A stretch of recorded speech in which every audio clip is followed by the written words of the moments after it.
وخير الهدي هدي محمد صلى الله عليه وسلم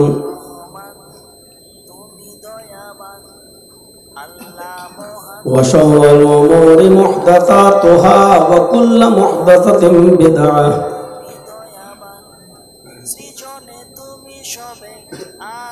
وكل بدعة ضلالة وكل ضلالة في النار.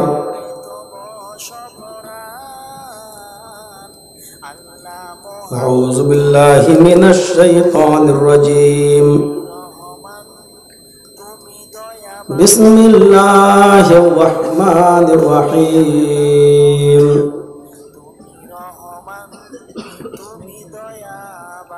يا أيها الذين آمنوا ادخلوا في السلم كافة. وقال تعالى: اليوم أكملت لكم دينكم وأتممت عليكم نعمتي ورضيت لكم الإسلام دينا.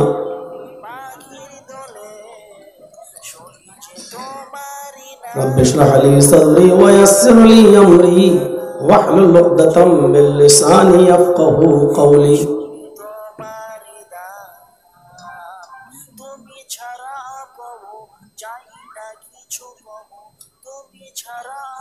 فضیلت الشیخ جناب مولانا منظور صاحب، فضیلت الشیخ مولانا سلیم الدین المدنی حفظہ اللہ، دیگر اسٹیج پر بیٹھے ہوئے موقر علماء کرام،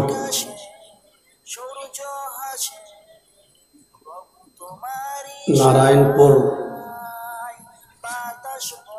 کلیہ چک مالدہ اور اس کے اطراف و اکناف سے تشریف لائے ہوئے محترم سامعین حضرات،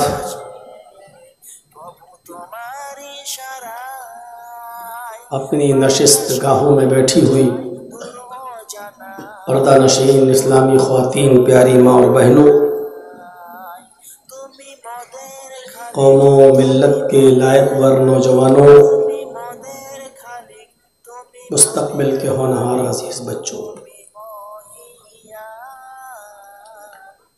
ایک لمبے عرصے کے بعد آپ کے اس دیار میں آنے کا موقع مل رہا ہے۔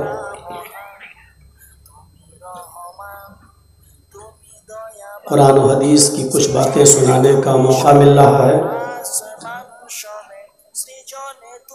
اللہ سے دعا کرتا ہوں کہ الہ العالمین ہم کہنے والوں کو بھی اور سننے والوں کو بھی عمل کی پوری توفیق عطا فرما۔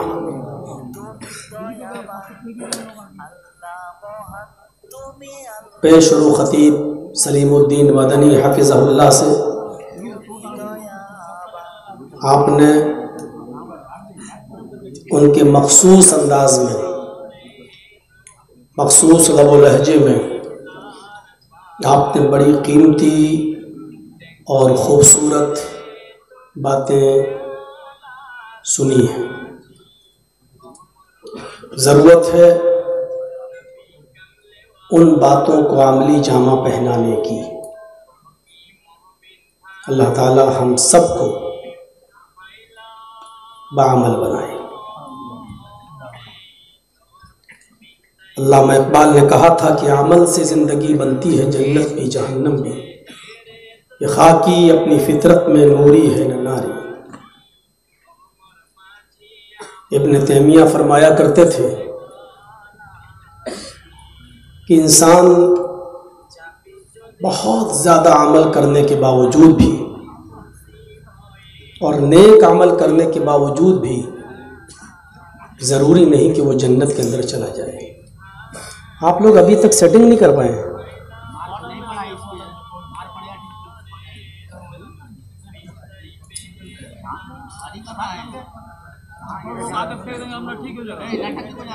نیچے اگر یہ سب پتہ نہیں کیا ہے.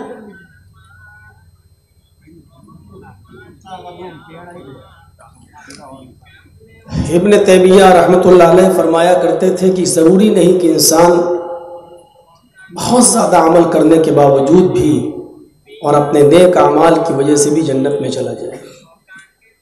ایک جگہ انہوں نے لکھا ہے کہ انسان اللہ رب العالمین سے یہ دعا کرتا رہا کرے کہ اے اللہ جب تک تو ہمیں زندہ رکھ اسلام پر زندہ رکھنا. لیکن اتنی دعا کافی نہیں ہے، اس کو آگے یہ بھی کہنا چاہیے کہ جب بھی اس کا خاتمہ ہو تو ایمان پر ہو. اللہ کے نبی صلی اللہ علیہ وسلم نے فرمایا کہ انما الاعمال بالخواتیم، اعمال کا دار و مدار تو آخری عمر پر ہے. بخاری شریف کے اندر اس صحابی کا ایک واقعہ آج بھی موجود ہے جو بڑی بہادری کے ساتھ لڑ رہے تھے. جنگ احد کے اندر حدیث کی کتاب تو یہ بھی کہتی ہے کہ سب سے پہلا تیر انہوں نے ہی چلایا، کافروں میں وہی گھسے، صفوں کو کافروں کی انہوں نے ہی چیر دیا، بہت بہادری سے لڑے. ایک صحابی نے کہا اللہ کے رسول دیکھو کتنی اچھی طریقے سے یہ لڑ رہے ہیں، کتنی بہادری سے جنگ کر رہے ہیں، ان کے لیے تو خوشخبری ہے، یہ تو جنتی ہیں. کتنی ہمت سے اکیلا آدمی صفوں کو چیرتے ہوئے آگے بڑھتا جا رہا ہے. اللہ کے نبی نے کہا کہ ہاں لیکن ہے تو جہنمی. اس جملے پر غور کیجیے. وہ صحابی جنہوں نے ایک وقت کی نماز نہ چھوڑی ہو، وہ صحابی جو تہجد کی نماز بھی پڑھتے رہے ہوں، وہ صحابی جنہوں نے فجر کی نماز کی پہلی تکبیر نہ چھوڑی ہو اور جنگ میں لڑ رہے ہیں، بہادری کے ساتھ لڑ رہے ہیں. لیکن اللہ کے نبی صلی اللہ علیہ وسلم کہہ رہے ہیں لڑ رہے تو کیا ہوا، ہیں تو جہنمی. یہ صحابی نے یہ دیکھا سنا تو وہ تجسس کرنے لگے. دیکھیں اللہ کے رسول اتنے اچھے صحابی کو جہنمی کہہ رہے ہیں، بات کیا ہے. اس کا پیچھا کیا، آگے بڑھے، چپکے سے دیکھ رہے ہیں کہ آخر اتنا محنت کرنے والا اور جنگ میں لڑنے والا یہ جہنمی کیسے ہے. کیا دیکھتے ہیں کہ تھوڑی دیر کے بعد یہ زخموں سے چور ہو گئے، تیر لگے ہوئے ہیں ان کے سینے میں، زخمی پڑے ہیں. اور جب زخموں کی تکلیف برداشت نہیں کر سکے، اس کا درد برداشت نہیں کر سکے، تو انہوں نے تلوار کو زمین پہ گاڑا اور اپنا سینہ اس تلوار کے اوپر رکھ کر اپنا وزن اس کے اوپر ڈال کر خودکشی کر لی. یہ صحابی جب اپنی آنکھ سے دیکھتے ہیں کہ اس صحابی نے خودکشی کر لی تو لوٹ کر اللہ کے نبی کے پاس آئے اور کہا کہ اشہد ان لا الہ الا اللہ واشہد ان محمدا عبدہ ورسولہ. بخاری شریف کے حدیث کے الفاظ. اللہ کے نبی نے کہا ارے تم تو پہلے ہی سے مسلمان ہو، تم تو پہلے ہی سے اسلام لائے ہو، پھر آج اچانک کلمہ پڑھنے کی ضرورت. کہا اللہ کے رسول ابھی آپ نے تھوڑی دیر پہلے جس کو جہنمی کہا میں نے آج اس کو اپنی آنکھوں سے دیکھا. زندگی بھر نیک عمل کرنے والے، زندگی بھر نماز پڑھنے والا، زندگی بھر تہجد پڑھنے والا، زندگی بھر فجر کی نماز باجماعت پڑھنے والا، جہاد میں آگے آگے رہنے والا، لیکن آخری عمل ایسا کر گیا جو درد و تکلیف برداشت نہ کر سکا اور اپنی تلوار سے اپنے سینے کو رکھ کر سینے کا بوجھ ڈال کر خودکشی کر لیتا ہے اور مر جاتا ہے. اللہ کے نبی صلی اللہ علیہ وسلم کہتے ہیں ہے تو جہنمی. یہاں سے آپ اندازہ لگائیے کہ زندگی بھر عمل کرنے کے باوجود کوئی ضروری نہیں کہ ہم اور آپ جنت میں چلے جائیں. پتہ نہیں آخری عمل ہمارا کون سا. انما الاعمال بالخواتیم. آخری عمر پر ہوتا ہے دار و مدار، آخری عمل پر. اسی لیے جب کہو کہ اللہ ہمیں اسلام پر زندہ رکھے تو یہ بھی کہو کہ اللہ ہمارا خاتمہ ایمان پر فرمائے. مرتے وقت ہماری زبان سے لا الہ الا اللہ نکلے. اللہ تعالیٰ نے قرآن میں فرمایا کہ یا ایھا الذین آمنوا ادخلوا فی السلم کافہ، ایمانو والو تم اسلام کے اندر پورے کے پورے داخل ہو جاؤ۔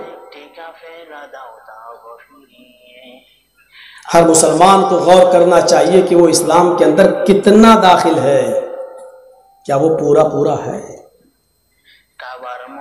کتنے پرسنٹ ہے۔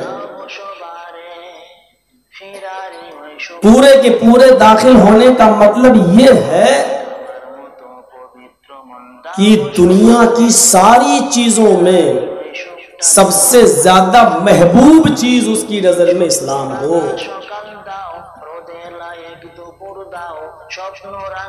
اگر کسی چیز کی قربانی دینا پڑ رہی ہے تو اپنی محبوب چیز کی وہ قربانی نہ دے، دوسری چیز کی قربانی نہ دے۔ دونوں چیزوں کی ضرورت ہے آپ کو، لیکن کسی ایک چیز کی ضرورت قربانی دینا پڑ رہی ہے تو ایسے موقع پر آپ چھوٹی چیز کی قربانی دیتے ہیں، بڑی چیز کی قربانی نہ دیں۔ مثلا ایک چاقو ہے، آپ اس سے چھری چاقو اس سے سبزی کاٹتے ہیں، آلو کاٹتے ہیں، کدو کاٹتے ہیں، بیگن کاٹتے ہیں، سبزی کاٹنے کے استعمال کے لیے آپ نے اس کو رکھا ہوا ہے، ضروری چیز ہے، رکھیں گے آپ۔ لیکن گھر میں آپ کی ایک سونے کی اینٹ بھی ہے، کیا آپ جتنی حفاظت سونے کی اینٹ کی کرتے ہیں کیا اتنی ہی حفاظت آپ چاقو کی بھی کرتے ہیں؟ نہیں۔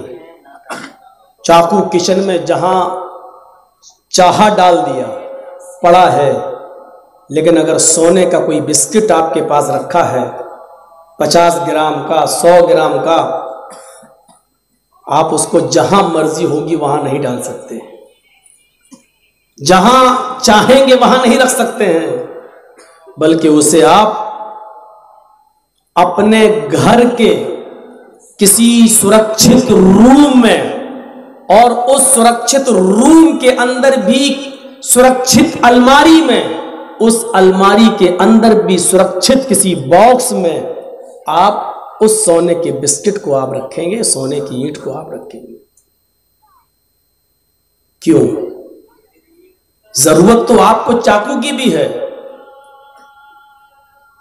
ضرورت آپ کو سونے کے اس بسکٹ کی بھی ہے، دونوں چیزوں کی ضرورت ہے آپ کو، لیکن حفاظت آپ سونے کے بسکٹ کی جتنی زیادہ کریں گے اتنی اس کی نہیں کریں گے، چاقو کی۔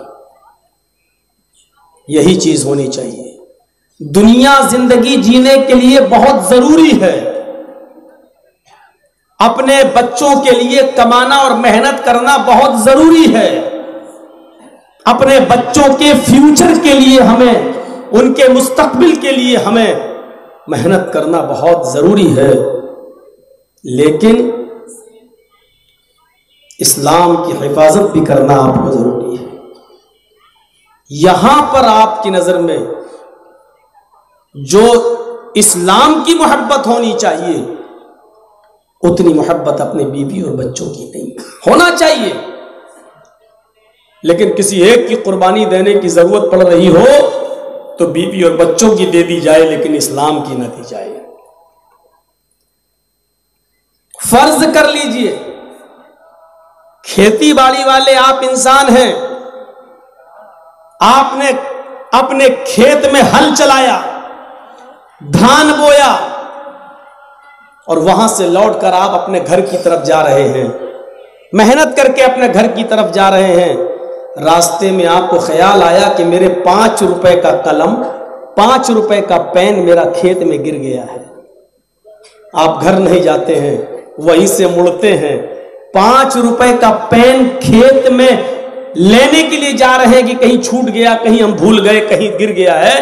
آپ اپنے کھیت کی طرف جا رہے ہیں، گھر نہیں گئے، وہیں سے لوٹتے ہیں اور کھیت کی طرف جا رہے ہیں، لیکن کھیت میں بھی جانے سے پہلے آپ کو کسی نے بتا دیا کہ آپ کا ایک بکرا ہے جو 5000 کا ہے، وہ محلے کے کنویں میں گر گیا ہے۔